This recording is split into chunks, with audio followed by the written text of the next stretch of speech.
Equilibrium GDP,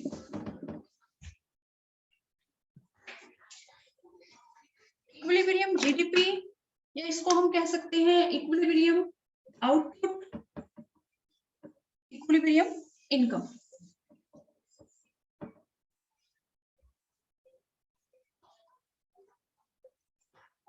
Equilibrium GDP is determined where aggregate supply equal to aggregate demand, where planned aggregate supply equal to planned aggregate demand। अब aggregate supply जो component है C+S, जो aggregate supply है वो equal है bye के national income के, और इनकम दो कंपोनेंट है consumption expenditure by house hold या फिर हम कहें सेविंग्स। इनकम या तो हम कंज्यूम करते हैं कंजम्पशन एक्सपेंडिचर, या फिर जो पार्ट इनकम का कंज्यूम नहीं करते वो हमारा क्या है सेविंग्स। एग्रीगेट सप्लाई के दो कंपोनेंट है C+S, एग्रीगेट डिमांड जो कंपोनेंट है वो है C+I, consumption expenditure by household और इन्वेस्टमेंट एक्सपेंडिचर बाय प्रोड्यूसर।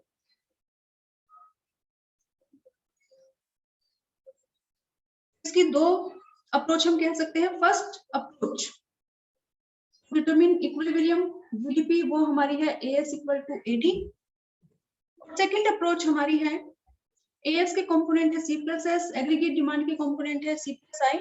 अब C हमारा दोनों में कॉमन है, हम कह सकते हैं S equal to I। Second जो अप्रोच है determine equilibrium level of GDP, वो हमारी है S equal to I। Planned savings equal to planned investment. सबसे पहले हम फर्स्ट अप्रोच करते हैं AS equal to AD to determine equilibrium GDP.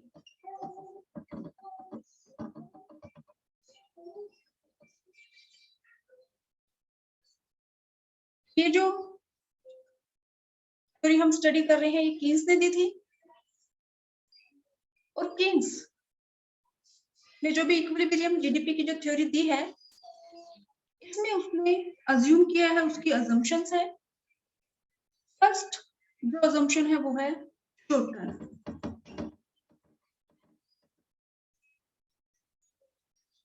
Keynes ने जो ये थ्योरी दी है ये शॉर्ट टर्म में है, मींस प्रोडक्शन इंक्रीज किया जा सकता है with the help of increasing employment. Technique है वो रहेगी कांस्टेंट। लॉन्ग रन में तो प्रोडक्शन को इंक्रीज करने के लिए टेक्निक और लेबर दोनों को इंक्रीज किया जा सकता है, लेकिन शॉर्ट रन वो टाइम पीरियड है जिसमें प्रोडक्शन को इंक्रीज किया जाता है with the help of labour. Employment को इंक्रीज करके लेबर को इंक्रीज, एम्प्लॉयमेंट को इंक्रीज करके प्रोडक्शन आउटपुट को इंक्रीज किया जाता है। टेक्निक को कांस्टेंट मानते हैं, टेक्निक में कोई चेंज नहीं होता इन शॉर्ट टर्म। लेकिन जो अजम्पशन है कीन्स की वो है two sector closed economy.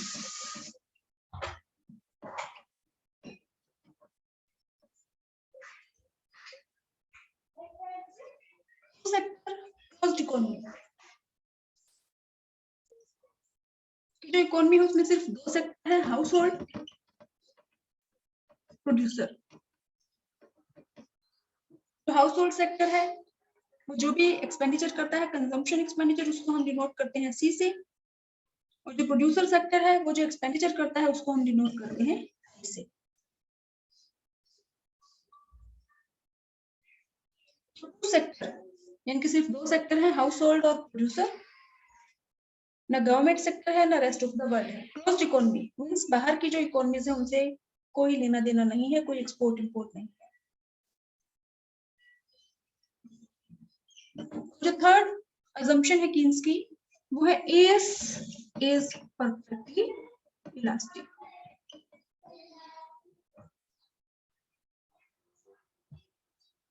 AS is perfectly elastic means according to Keynes जो एग्रीगेट डिमांड है वो इम्पोर्टेंट फैक्टर है टू डिटरमिन इक्विलिब्रियम जीडीपी, और जो AS है वो पैसिव फैक्टर है। मींस जो भी equilibrium level of GDP determine होता है उसमें aggregate demand important role play करती है। एग्रीगेट सप्लाई है वो परफेक्टली इलास्टिक है, मींस अपने आप को एडजस्ट कर सकते हैं अकॉर्डिंग टू एग्रीगेट डिमांड। अगर एग्रीगेट डिमांड ज्यादा है तो एग्रीगेट सप्लाई अपने आप को एडजस्ट करती है और एग्रीगेट डिमांड के इक्वल हो जाती है। लेकिन एग्रीगेट सप्लाई अपने आप को एडजस्ट कर सकती है फुल एम्प्लॉयमेंट लेवल, जब तक इकोनॉमी में लेबर अवेलेबल है तब तक प्रोडक्शन को इंक्रीज किया जा सकता है। फुल एम्प्लॉयमेंट लेवल के बाद एएस अपने आप को एडजस्ट नहीं कर सकती। एएस परफेक्टली इलास्टिक है, एडजस्ट करती है अपने आप को अकॉर्डिंग टू एग्रीगेट डिमांड, लेकिन फुल एम्प्लॉयमेंट लेवल।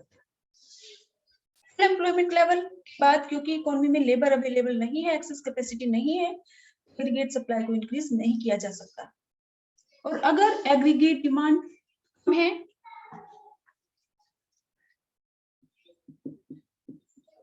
तो एएस अपने आप को एडजस्ट करती है और एग्रीगेट डिमांड अकॉर्डिंग उसी के इक्वल आ जाती है। ये तीन अजम्पशंस हैं कीन्स की। शॉर्ट रन मींस प्रोडक्शन को इंक्रीज किया जा सकता है by increasing employment by labour, technique remains constant. लेकिन जो अजम्पशन है कीन्स की, टू सेक्टर क्लोज्ड इकोनॉमी, सिर्फ दो ही सेक्टर हैं, हाउस होल्ड और प्रोड्यूसर। हाउस होल्ड जो भी एक्सपेंडिचर करता है कंजम्पशन एक्सपेंडिचर, उसको हम सी से डिनोट करते हैं, और जो प्रोड्यूसर सेक्टर है जो एक्सपेंडिचर करता है उसको हम आई से डिनोट करते हैं, इन्वेस्टमेंट एक्सपेंडिचर। ना गवर्नमेंट सेक्टर है और क्लोज्ड इकोनॉमी है, मींस ना ही रेस्ट ऑफ द वर्ल्ड है। दूसरी जो इकोनॉमीज हैं उनसे कोई एक्सपोर्ट इंपोर्ट नहीं है। और जो असम्पशन है कीन्स की, AS is perfectly elastic. Perfectly elastic means जो एग्रीगेट सप्लाई है वो अपने आप को एडजस्ट कर सकती है according to aggregate demand. Aggregate demand ज्यादा है तो सप्लाई इंक्रीज हो जाएगी लेकिन फुल एम्प्लॉयमेंट लेवल तक, और अगर एग्रीगेट डिमांड कम है तो एग्रीगेट सप्लाई अपने आप को एडजस्ट करेगी और एग्रीगेट डिमांड के इक्वल हो जाएगी, कम हो जाएगी। और इसमें ये भी कहा है कि जो एग्रीगेट सप्लाई है वो प्राइस से रिलेटेड नहीं है। मींस एक्चुअल में अगर हम देखें, अगर एग्रीगेट डिमांड ज्यादा है और एग्रीगेट सप्लाई कम है, डिमांड ज्यादा होने की वजह से प्राइस इंक्रीज होंगे। डिमांड ज्यादा है और सप्लाई कम है, और सप्लाई अगर इंक्रीज भी होगी तो उसको टाइम लगेगा। इसीलिए एक्चुअल में तो अगर एग्रीगेट डिमांड ज्यादा है और सप्लाई कम है तो प्राइस इंक्रीज होता है। लेकिन कीन्स के अकॉर्डिंग जो एग्रीगेट सप्लाई है वो प्राइस से रिलेटेड नहीं है। मींस अगर एग्रीगेट डिमांड ज्यादा है, एग्रीगेट सप्लाई कम है, एग्रीगेट सप्लाई अपने आप को एडजस्ट करेगी और एग्रीगेट डिमांड के अकॉर्डिंग इंक्रीज हो जाएगी, और जनरल प्राइस लेवल में कोई चेंज नहीं होगा। प्राइस में चेंज होगा लेकिन सिर्फ फुल एम्प्लॉयमेंट लेवल के बाद। कि फुल एम्प्लॉयमेंट लेवल के बाद अगर एग्रीगेट डिमांड ज्यादा है तो सप्लाई अपने आप को एडजस्ट नहीं कर पाएगी क्योंकि इकोनॉमी में एक्सेस कैपेसिटी अवेलेबल नहीं है। ये तीन बेसिक असम्पशंस है कीन्स की।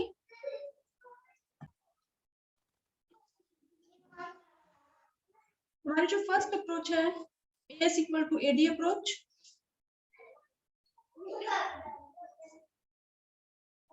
इसके according equilibrium GDP output income is determined where aggregate supply is equal to planned aggregate demand। जहां पे एग्रीगेट सप्लाई और एग्रीगेट डिमांड इक्वल है उसी को हम क्या कहेंगे, equilibrium level of GDP equilibrium level of output और equilibrium level of income. Aggregate supply means एक इकोनॉमी में जो प्रोड्यूसर्स है वो कितना सप्लाई करने के लिए तैयार है, और एग्रीगेट डिमांड एक इकोनॉमी में, एक अकाउंटिंग ईयर में कितना एक्सपेंडिचर करने के लिए तैयार है इकोनॉमी के जो भी पीपल हैं। Planned aggregate supply is equal to planned aggregate demand. यहाँ पे भी दोनों एक दूसरे के इक्वल होंगे, उसको हम कहेंगे इक्विलिब्रियम लेवल ऑफ जीडीपी। तो हम एक शेड्यूल की हेल्प से समझते हैं। ये हमारी है income. Income means aggregate supply,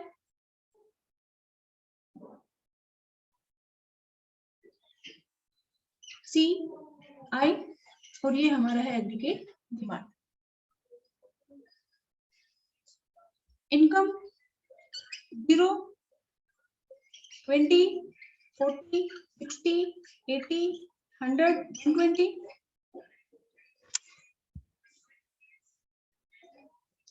investment expenditure, जो किसने इन्वेस्टमेंट एक्सपेंडिचर लिया है, ऑटोनोमस इन्वेस्टमेंट एक्सपेंडिचर। और autonomous investment expenditure means which is not depend upon income, this is not done for profit motive. Investment expenditure हम assume कर लेते हैं 10 कि ये कांस्टेंट रहेगा। When income is 0, investment expenditure is 10। When income increases from 0 to 20, but investment expenditure remains same 10। Income 40 है तो भी 10 है, 60 है तो भी 10 है, इनकम 80 है तो भी ये 10 है, 100 पे भी 10 है, 120 पे भी 10 है। जो इन्वेस्टमेंट एक्सपेंडिचर है ये हमारा क्या है, कांस्टेंट। ऑटोनोमस इन्वेस्टमेंट एक्सपेंडिचर और कंजम्पशन एक्सपेंडिचर पॉजिटिवली रिलेटेड है विद इनकम। जैसे जैसे इनकम इंक्रीज होती है वैसे वैसे कंजम्पशन एक्सपेंडिचर भी इंक्रीज होता है। जब इनकम 0 है तो भी हमारा कुछ ना कुछ कंजम्पशन एक्सपेंडिचर होगा। यहाँ 0 पे 20, 20 पे 30, 40, 50, 60, 70, 80। जैसे जैसे इनकम हमारी इंक्रीज होगी तो कंजम्पशन एक्सपेंडिचर भी हमारा इंक्रीज होता है। अब एग्रीगेट डिमांड, ने अज्यूम किया है 2 सेक्टर इकोनॉमी, तो एग्रीगेट डिमांड हमारी इक्वल है सी प्लस आई। सी कंजम्पशन एक्सपेंडिचर और इन्वेस्टमेंट एक्सपेंडिचर का अगर हम एडिशन कर दे तो हमारे पास क्या आ जाएगा, aggregate demand. When income is 0, aggregate demand हमारी है 20 प्लस में 10, 30। Income increases from 0 to 20, aggregate demand हमारी है 30 प्लस में 10, 40। When income is 40, aggregate demand हमारी है 50। When income is 60, aggregate demand है 50 प्लस में 10, 60। When income increases from 60 to 80, aggregate demand हमारी है 70, 60 plus में 10। When income is 100, aggregate demand हमारी 70 plus में 10, 80। When income is 120, aggregate demand हमारी है 80 plus में 10, 90।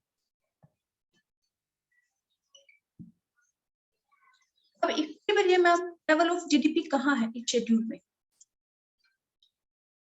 इक्विलिब्रियम लेवल हमारा डिटरमिन होगा जहां पे planned AS equal to planned AD. यहाँ पे हमारी इनकम है 0, एग्रीगेट डिमांड है 30। इनकम 20 है, एग्रीगेट डिमांड है 40। इनकम 40 है, एग्रीगेट डिमांड है 50। अब इनकम 40 से 60 इंक्रीज हो गई। When income is 60, aggregate demand is also 60। ये हमारा क्या है, 60-60। इसको हम क्या कहेंगे, इक्विलिब्रियम जीडीपी।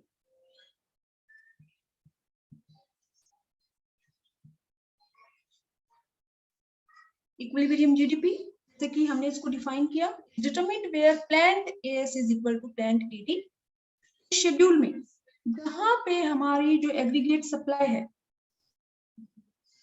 वो इक्वल है एग्रीगेट डिमांड के, उसको हम क्या कहेंगे, equilibrium GDP. Equilibrium GDP determine हुआ है इस शेड्यूल के अकॉर्डिंग 60। यहाँ पे aggregate supply is equal to aggregate demand. Equilibrium जो लेवल है जीडीपी का, इससे पहले अगर हम देखें, aggregate demand is greater than aggregate supply. Income 0 है, एग्रीगेट डिमांड 30 है, इनकम 20 है और एग्रीगेट डिमांड 40 है। इनकम कम है, एग्रीगेट डिमांड ज्यादा है। When income is 40, aggregate demand is 50. Aggregate demand greater है बजाय कि इनकम के। इक्विलिब्रियम जीडीपी से पहले aggregate demand is greater than aggregate supply। और अगर हम इक्विलिब्रियम जीडीपी के बाद देखें, इनकम है 80 और एग्रीगेट डिमांड है 70, मींस सप्लाई ज्यादा है और डिमांड कम है। उसके बाद इनकम है 100 और एग्रीगेट डिमांड है 80, इनकम ज्यादा है और एग्रीगेट डिमांड कम है। इक्विलिब्रियम जीडीपी के बाद, beyond equilibrium GDP, aggregate demand is less than aggregate supply.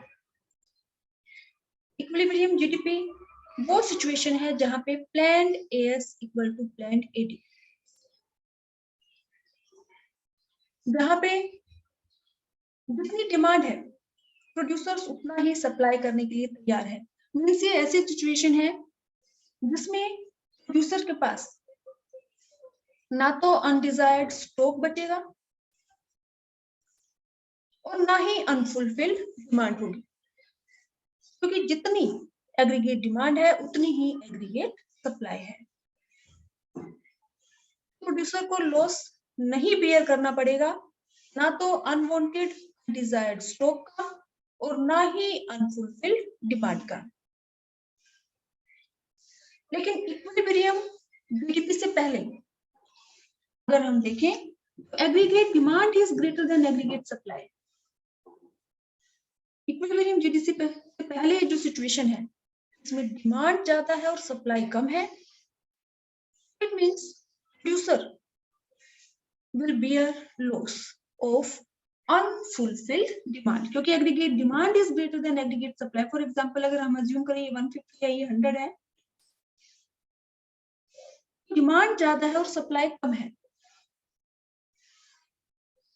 Producer will bear the loss of unfulfilled demand।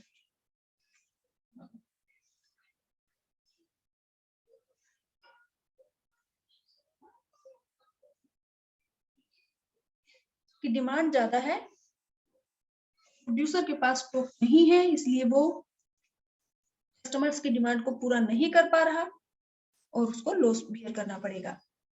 अगर हम देखें ये जो सिचुएशन है इक्विलिब्रियम लेवल के बाद, एग्रीगेट डिमांड कम है और एग्रीगेट सप्लाई ज्यादा है।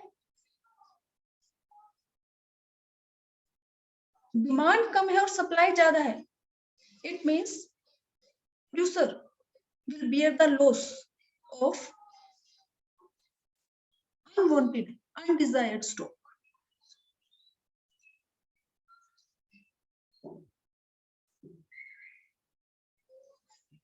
Undesired stock means कि प्रोड्यूसर के पास स्टॉक है, वो उसको सेल भी करना चाहता है, लेकिन इकोनॉमी में डिमांड कम है जिसकी वजह से वो स्टॉक को सेल नहीं कर पा रहा। प्रोड्यूसर के पास जो अनसोल्ड स्टॉक है वो उसके पास एग्जिस्ट करेगा और उसको लॉस बियर करना पड़ेगा।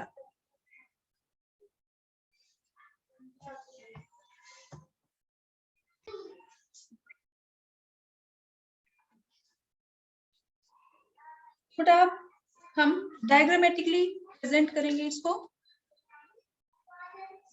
Diagrammatic presentation of equilibrium GDP.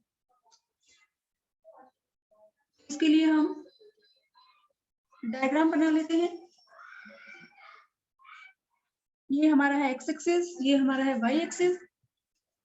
X axis पे हम शो करते हैं इनकम और वाई एक्सिस पे एग्रीगेट डिमांड। अब इसमें सबसे पहले हम वाई लाइन ड्रॉ कर लेते हैं। एस या वाई, ये हम ड्रॉ करेंगे 45 डिग्री का एंगल हमारा होना चाहिए, जिसको हम रेफरेंस लाइन पे बोलते हैं, क्योंकि इक्वलिटी शो करता है इनकम एंड एक्सपेंडिचर।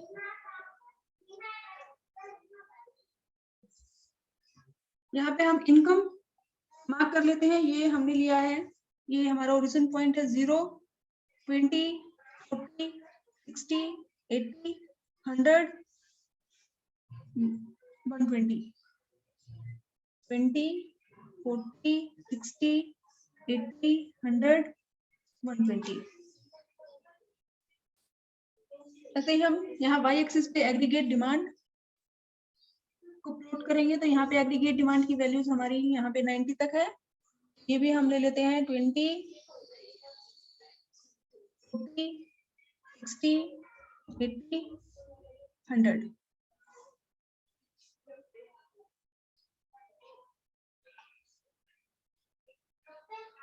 आपको ध्यान रखना है कि जितना डिफरेंस हमने यहाँ पे 100 तक लिया है, सेम इतना ही डिफरेंस हमारा y एक्सिस पे भी होना चाहिए। अब हम इनको प्लॉट कर लेते हैं। हम y तो हमारा ये 45 डिग्री का एंगल है। अब aggregate demand, when income is 0 aggregate demand is 30। यहाँ से इनकम हमारी 0 है और एग्रीगेट डिमांड हमारी शुरू होगी 30 से। 20, 40, 60, 80, 100।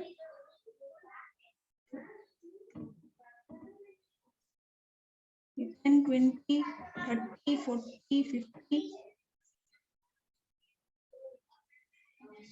60, 70, 80, 90 और ये 100। एग्रीगेट डिमांड हमारी शुरू होगी 30 से, तो ये फर्स्ट पॉइंट हम यहाँ ये मार्क कर देंगे। सेकंड हमारी इनकम है 20 और एग्रीगेट डिमांड हमारी है 40। यहाँ से इनकम से हम लेंगे 20 और एग्रीगेट डिमांड हमारी कितनी है 40। ये सेकंड पॉइंट हमारा। इनकम हमारी है 40 और एग्रीगेट डिमांड हमारी है 50। यहाँ से हम लेंगे ये 40 और यहाँ से हम लेंगे ये 50। ये पॉइंट हमने मार्क कर दिया। अब इनकम हमारी है 60 और एग्रीगेट डिमांड हमारी कितनी है 60। तो यहाँ से हम लेंगे ये 60 और यहाँ से भी ये 60। इन दोनों का ये जो पॉइंट है, यहाँ से भी 60 y एक्सिस से और x एक्सिस से 60। ये पॉइंट हमने बना दिया। इनकम हमारी 80 है और एग्रीगेट डिमांड हमारी है 70। यहाँ से हम लेंगे 80 x एक्सिस से और y एक्सिस से हम लेंगे 70 पॉइंट। अब इनकम हमारी है 80 और ये 70 हमने ड्रॉ कर दिया। अब इनकम हमारी है यहाँ से 100 और एग्रीगेट डिमांड हमारी है 80। x एक्सिस से हम लेंगे ये 100 और यहाँ y एक्सिस से हम लेंगे ये 80। जो भी पॉइंट हमने बनाए हैं इनको हम ज्वाइन कर देंगे, तो ये हमारा कर्व बन गया एग्रीगेट डिमांड। अब जहां पे ये जो हमने 45 डिग्री का एंगल बनाया है y बेस सप्लाई का जो हमारा है, जो एग्रीगेट डिमांड है, ये जिस पॉइंट पे भी मीट कर रहे हैं, ये जो पॉइंट है 60, x एक्सिस से भी 60 और y एक्सिस से भी 60, इस पॉइंट को हम क्या कहेंगे इक्विलिब्रियम जीडीपी। अब इस पॉइंट से पहले ये जो एरिया है ये क्या शो कर रहा है, यहाँ पे देखें तो एग्रीगेट डिमांड ज्यादा है और एग्रीगेट सप्लाई कम है। ये जो पार्ट है ये शो कर रहा है aggregate demand is greater than aggregate supply. Demand ज्यादा है और सप्लाई कम है। और इक्विलिब्रियम जीडीपी के बाद ये जो पॉइंट है ये हमारा क्या शो कर रहा है, आप देखें तो एग्रीगेट डिमांड कम है और सप्लाई ज्यादा। ये जो पार्ट है ये हमारा शो कर रहा है aggregate supply is greater than aggregate demand.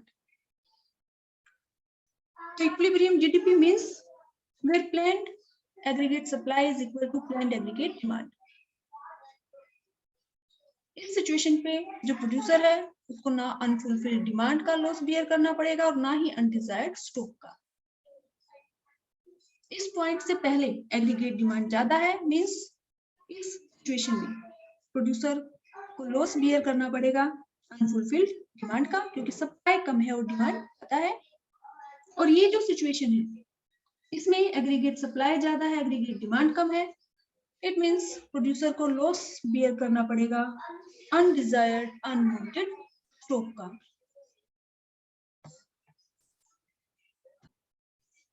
जो ऑब्जर्वेशन है एक्स एक्सिस पे हमने शो किया है इनकम को, वाई एक्सिस पे एग्रीगेट डिमांड को। ये जो हमारा एस कर्व है, ये हमारा 45 डिग्री का एंगल है, इसको हम रेफरेंस लाइन भी बोलते हैं क्योंकि ये शो करता है equality between income and expenditure. ये हमारी एग्रीगेट डिमांड जो कर्व है, ये कॉम्बिनेशन है सी प्लस आई, और जहां पे ये दोनों एक दूसरे को कट करेंगे, जहां पे एक दूसरे से मिलेंगे, वो क्या है, इक्विलिब्रियम डिग्री। इस पॉइंट से पहले aggregate supply is greater than aggregate supply, और beyond this point aggregate supply is greater than aggregate demand.